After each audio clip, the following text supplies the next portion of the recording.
If I'm talking to a regular person who doesn't pay attention to politics, this person doesn't listen to your show or watch this show or really pay much attention to anything in the news, right? They've never heard of critical race theory. It sounds benign. It sounds like nothing.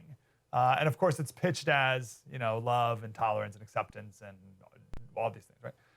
What's your 60-second pitch about what critical race theory really is? Well, I'm glad you want to start with that approach, because that's what's important. There's too many people who aren't listening, and you say that those parents at the school boards are getting upset and speaking out, and it's good. We need more of them. And most don't, because they don't know what it is. So what it is basically racism with a twist in that the people who are proponents get to pick who is the special class and who gets discriminated against. They do it under the guise of equality, not true, equity, trying to even the playing field. But the problem is the approach is immoral, illegal, unfair, and morally unjust. And it's obvious that you can get that and gather that if you read the tenets of the theory. And it's important to do so because the counterpoint to many of those people, they'll say the people who are arguing against it simply twist their words and don't understand what they mean, and we're changing the meaning. It's not a political thing, and it shouldn't be a political opposition. It is a moral thing. And what they want to say, first of all, is that race is integral into everything. Racism is endemic. So that means that it's everywhere and it's constant. So if you're Black or some other minority, that you have to deal with this racism every day, all day.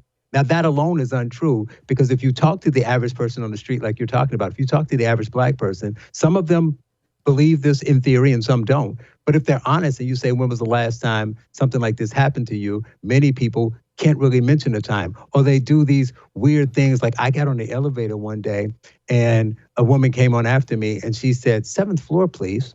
So that's the example of racism. So it's endemic, but they consider everything racist. So of course it's endemic if you think somebody giving you bad service at a store is racist. So that's part of it. And then the other part is they think that there is standpoint epistemology, meaning that only Black people, because they're Black, have the experiences and the know-how to talk about race. So they pretty much crowd out every other argument. So where does that leave you if you're not Black?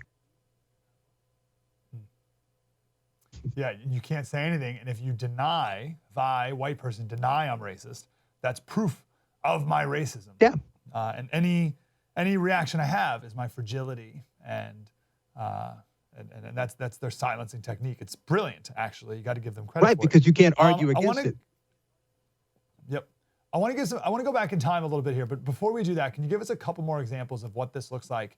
Either in regular life or specifically in schools, which is one of the main focuses of today's special too. But what does this look like in school? Give you regular life in school really quickly. Regular life would be, because one of the other tenets is that Blacks cannot achieve like the American dream or can't get equality unless they do it en masse, and if what they want is aligned with whiteness. So the only reason, so that's the way they argue out all the people on the right who will say, well, look at LeBron, look at Oprah. They'll say, yeah, those people made it, but that's only because white people can benefit from what they're doing. So if I can make a lot of money as a white person, then I'll let LeBron get rich even though I'm a racist. The problem with that, you can't prove a negative. So if that's true for the white racist, but it's also true for the white person who's not a racist, and it's true for a Black person. If a Black man owns a business, he will do what's best in his business interest. So it has nothing to do with race, but it's kind of hard to argue against it. And in the schools, what they're doing is they're saying stuff like, we've heard the white privilege for the last year, you've heard that. But now they're trying to, bring it down to the younger level and say in class, for instance, well, this oppression is endemic and it's everywhere. So to fix it, we have to address it everywhere. So in your classrooms, let's talk to the kids and separate the kids out and put the Black kids over here and the Hispanic kids over here and the white kids over here. And let's rank how oppressed you are.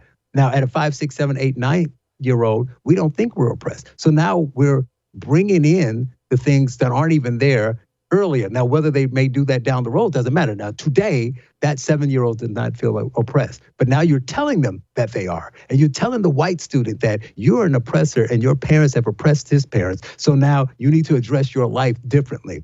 So how is that beneficial to anyone? So those people who want that, obviously don't want actual equality. And nowadays they're openly saying they don't want equality. They need equity to fix things. Wow. That was deep and insightful. I want more of that. Like, subscribe, get more.